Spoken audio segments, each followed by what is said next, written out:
Hey everyone, Rick here with another State of the Verse. Today is February 14th, 2024, or Valentine's Day here in the States. So I've begun working on a new rule set for a Revelations themed game using the same models. The objective of it, and we'll do like an official announcement thing when it's done, but just as something that you guys can know that what's going on behind the scenes. It's a miniature game. The desire is for it to stay within the 3x3 space, which is like what we use with Revelation Skirmish. We'll be using the same models as Skirmish. There might be some tweaks to things like the infantry bases, but otherwise it'll still be the same STLs or the same physical models that we would be using for Skirmish. The idea of the game, because I mean, the question would be, well, Rick, why would you go and make another game using the same models? And the reason being is because I wanted to have a miniatures game that was more approachable with a younger audience in mind.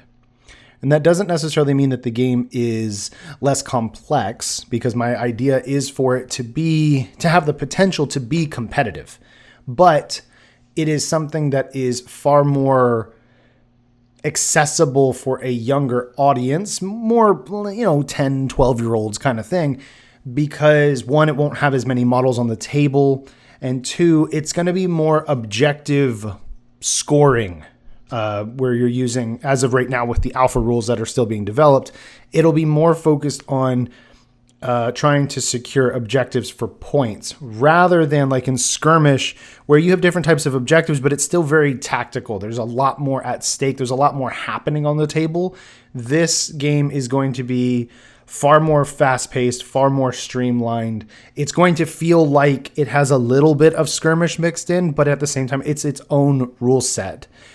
And the upside for it being a rule set that uses the same models is, for those who play Skirmish, they can play this new game, and vice versa. The models will cross over. You won't have to go and purchase an entirely new collection in order to be able to participate in this game. So we're able to access our catalog of models that we've been developing for Skirmish for the last couple of years and immediately apply it to this new game.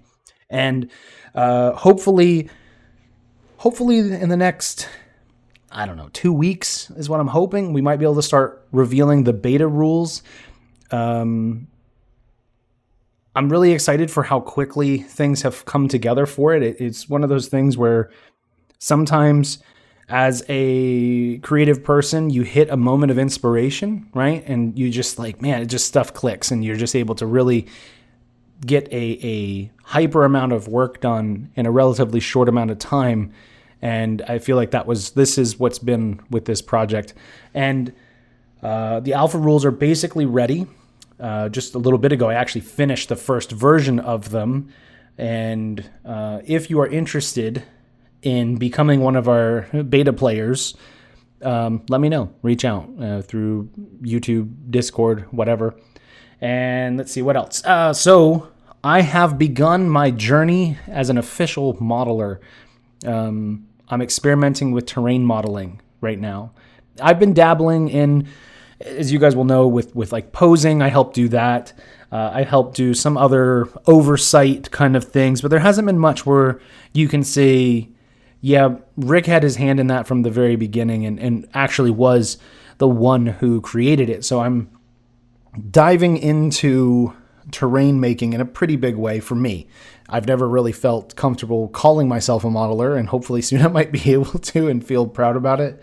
But the idea is that by creating this terrain, one, it'll be official Revelations scaled terrain, which, if you're new here to listening, Revelations Skirmish and the new game will also be in a 12 millimeter scale. And so it's nice to have terrain available for players that they don't have to adjust. They don't have to make it bigger or smaller, and worry about scaling issues. It'll be something that's designed for us, right, to play with. And I'm exploring with the terrain how to design it in such a way that, one, it looks natural on the table, and two, it works with the new game and the structure of the new game, but it'll be able to be used for both. So yeah, more details of that will be coming soon. It's something that I'm kind of streaming here and there as I'm dabbling in it and trying to learn and improve myself.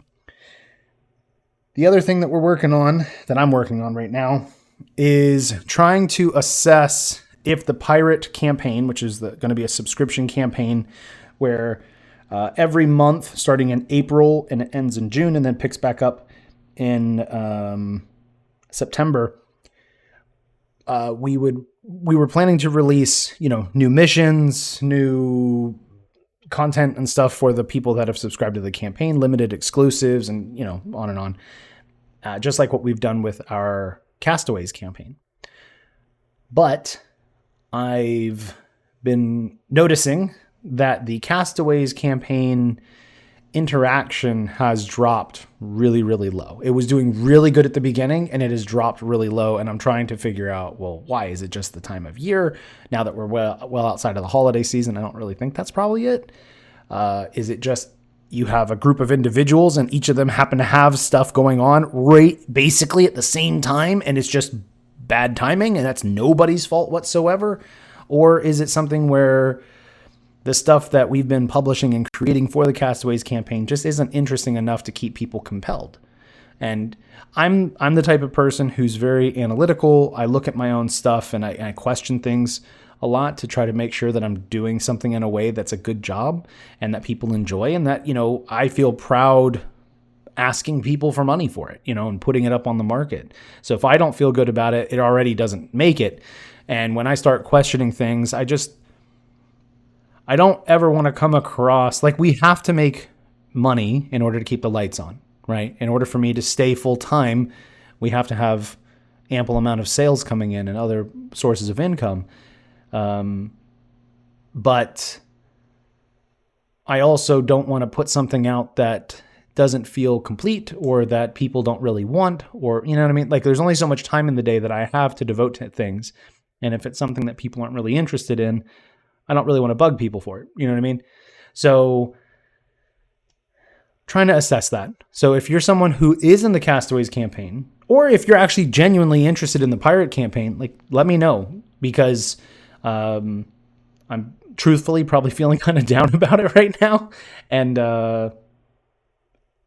it would be good to see some, genuine interest, I guess would be the thing. Speaking of pirates, we released an image for the Novich, which is our very first pirate war mech, and we showed that off last week. Next week, we're going to start revealing some teaser images about vehicles that have been worked on, and hopefully soon I might be able to also show the pirate model for the infantry, the first infantry. And so that stuff is moving. I'm going to be starting to look around again for a modeler to help us with the Karlja projects for the Bjorn and the Ragnar, because our previous modeler stepped out, like I mentioned in the last video. And so I'm still trying to find someone else to kind of take that spot to be able to do those two projects, and that we can move forward with those as well. And so a lot of good stuff. I'm really excited about this new rule set and the possibility of the terrain, because it opens up doors that we haven't had opened yet. And hopefully I can design it in such a way that people want to buy it.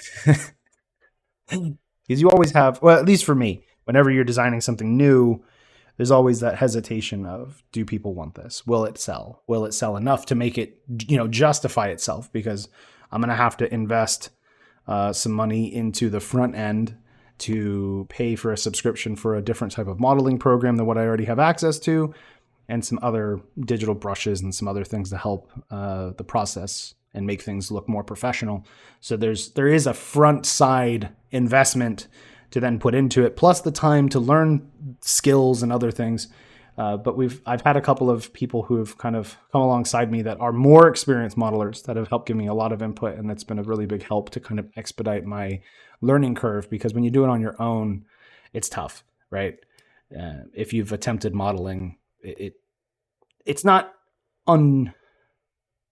impossible, but I mean, it's a totally new skill set. So, and I'm not someone who really typically thinks in terms of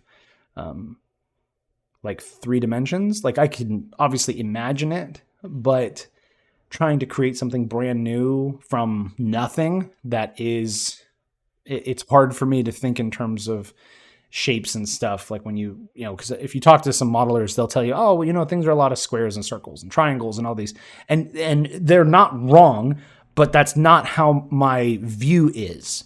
So it's a me thing. I don't see it that way, and these guys do. That's just how their brain breaks things down. Mine looks for analogies and comparisons. It's a totally different process. But anyway, good things, stuff moving. If you'd like to learn more about the beta rules, drop a line, contact me, do something, and we'll go from there. Thanks, guys. Have a good day.